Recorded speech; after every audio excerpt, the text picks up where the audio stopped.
ইল্লাল্লাহ লা ইলাহা ইল্লাল্লাহ লা ইলাহা ইল্লাল্লাহ মুহাম্মাদুর রাসূলুল্লাহ। নবীজি কি বলতেছেন? আমার মেম্বারটা আমার হাউজে উঠবে। সুবহানাল্লাহ। হাউজে কাউসার কাকে দিবেন? আমাদের নবীজিকে। সুবহানাল্লাহ বলেন না? আরো আসতে বলেন। খুব খুশির সংবাদ না? আলহামদুলিল্লাহ। দিল উজাড় করে বলেন আলহামদুলিল্লাহ। ইল্লাযী আতা নবিয়ানা আল হাউজাল কাউসার। হাউজে কাউসার, হাউজে কাউসার, কাউসার না হাউজে। এটা আল্লাহ আমাদের নবীকে দিবেন না অন্য কোনো নবীকে। আর এই হাউজে কাউসারের পানি কেমন হবে? আবিয়াদু মিনাল লাবান, দুধের চাইতেও সাদা। আলহামদুলিল্লাহ, সুবহানাল্লাহ। ওয়া আহলা মিনাল আসাল, মধুর চাইতেও মিষ্টি। দুধের চাইতে সাদা, মধুর চাইতে মিষ্টি। এই পানি কি সবাই পান করতে আশা আছে? আশা কইরা পয়সা থাকলে হবে না, ওই পানি পান করার মতন যোগ্যতা তৈরি করতে হবে। এই যোগ্যতা তো কি মরার পরে করবো না জীবন থাকতে? জিন্দেগি বে বন্দেগি শর্মেন্দেগি। বন্দেগি সারা জিন্দেগি হলো লজ্জার জিন্দেগি। ইমান সারা জিন্দেগি লজ্জার জীবন। ইমানি জিন্দেগি হইল সফল জীবন। কোরআনওয়ালা জিন্দেগি সফল জীবন। সুন্নতের জিন্দেগি সফল জীবন, সাকসেসফুল। কি বলেন? নাকি কোটিপতি হওয়া এটা সাকসেসফুলের আলামত? বাদশা হওয়া? আমি বাদশা হয়ে গেলাম, বাংলাদেশের রাজা, প্রেসিডেন্ট, প্রধানমন্ত্রী, আমি সাকসেসফুল? আল্লাহু আকবার। হ্যাঁ, আমি বাংলাদেশের রাজা যদি ইনসাফদার রাজা হই তাহলে সাকসেসফুল নবীর ভাষা।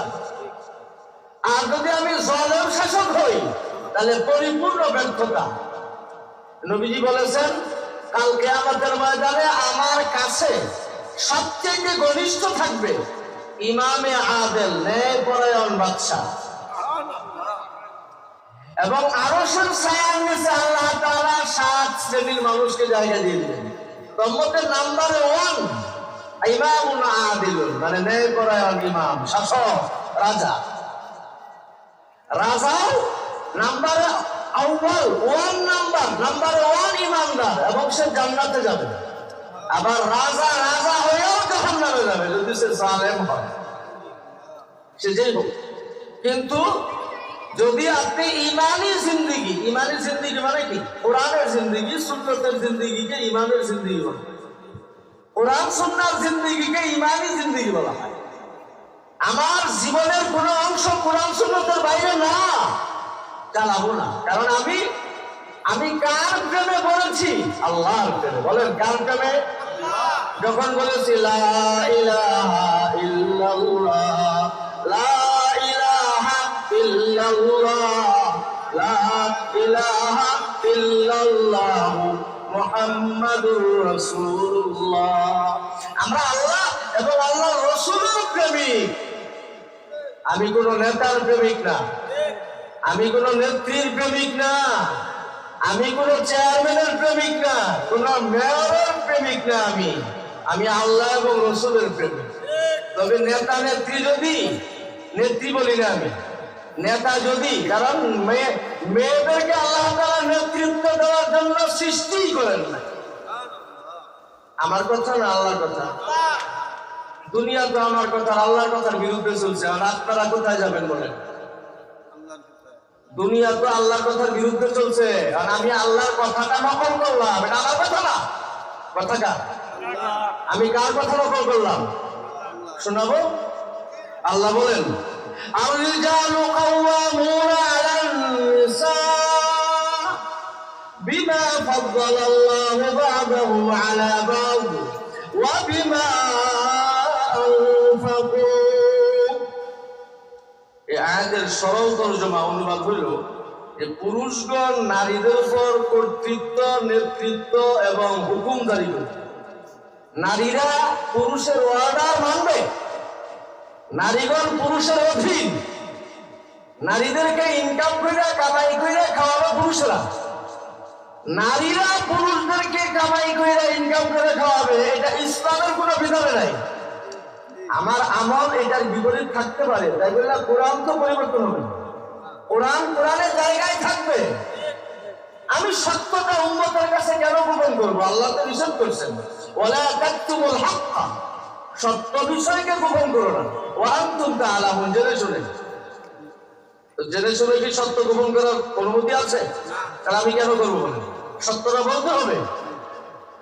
তো নেতার মহব্বত, যদি নেতা আল্লাহওয়ালা হয়, দিনদার হয়, ইমানদার হয়, কোরআনের মহব্বতকারী হয়, সুন্নতের মহব্বতওয়ালা হয়, তাহলে আমি নেতাকে ভালোবাসবো, আমি ইমামকে ভালোবাসবো, আমি আমিরকে মহব্বত করবো। কেন করবো?